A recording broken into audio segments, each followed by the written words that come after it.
welcome to another EverSky Developer Diary.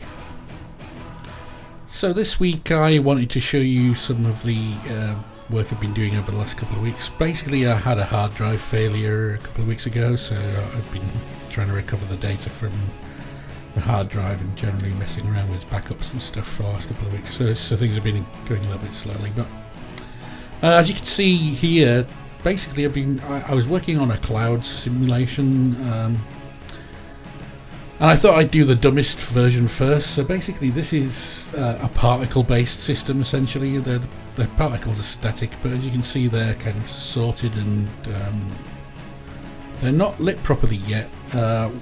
This approach is kind of a copy of what Microsoft Flight Simulator used to use, but I haven't actually written the tool to export the various vertex data yet. So this is essentially a sort of random version of the thing that I will use eventually for doing handmade clouds. So this isn't actually the cloud system as it will be in the game. This is kind of a specific version of that for a specific purpose, and I'm sure we'll get into that eventually. So you can see that the clouds kind of work. The one problem is that the clouds are they're sorted properly, but there's issues in terms of the depth of the clouds. So as you pass through them, you basically sort of switch on and off, as you can see. And when we get closer to the mesh, you'll see that there's problems of the transition area. So clouds kind of, as they cut through the platform, you'll see that there's a stark line, and there's a reasonably easy fix for that, but I just haven't implemented that fix yet. So as you can see, there's just random color basically. So eventually these will be hand-placed particle billboards, so you'll get a more solid looking cloud out of it. So it was interesting to play with this kind of system because obviously being set in the sky, you kind of have to have a decent cloud system, and I just wanted to see what the performance benefit, performance hit was, and just ultimately kind of testing out a few of the different ideas I've got for it. So I think that this might make it into the final game, but probably not in its current form. It still needs some tools working up for that.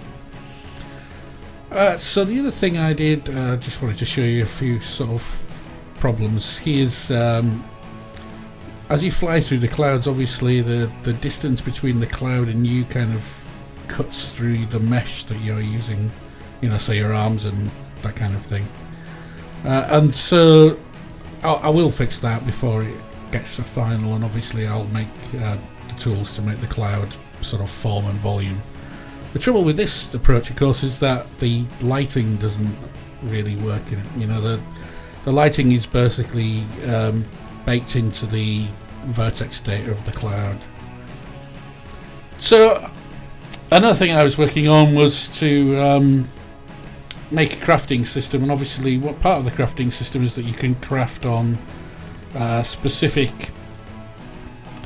Well, you can craft in specific areas. So normally you could just craft with handmade goods, but I wanted you to be able to craft specific items in specific locations, and one of those locations is crafting items on a fire for things like food. So what you'll see here is that I was placing a couple of wood sticks, even though they look like metal poles, obviously programmer art still. And you could craft a couple of sticks. Right now you craft a couple of sticks into a set of firewood, and then you can set the firewood on fire with the left mouse button of the red gravity boot gun thingy-majiggy. So again, it's all programmer art. It's just so that I can get the basic mechanics working. Obviously when an artist gets on board, we'll redo some of this stuff. So what you should be seeing here is that there's so it's just me crafting things basically, and you see that there's the rules for crafting always work, and you can essentially, if you've got the resources, you can craft as many times as you want. So that's it for this week. Hopefully I'll have more in the next few days, and should have another video by the end of this week this time rather than 2 weeks time. Thanks for watching, and obviously you can get in touch, zoom up on Twitter, visit the Mindflock website, but I haven't updated that yet, I'm sorry.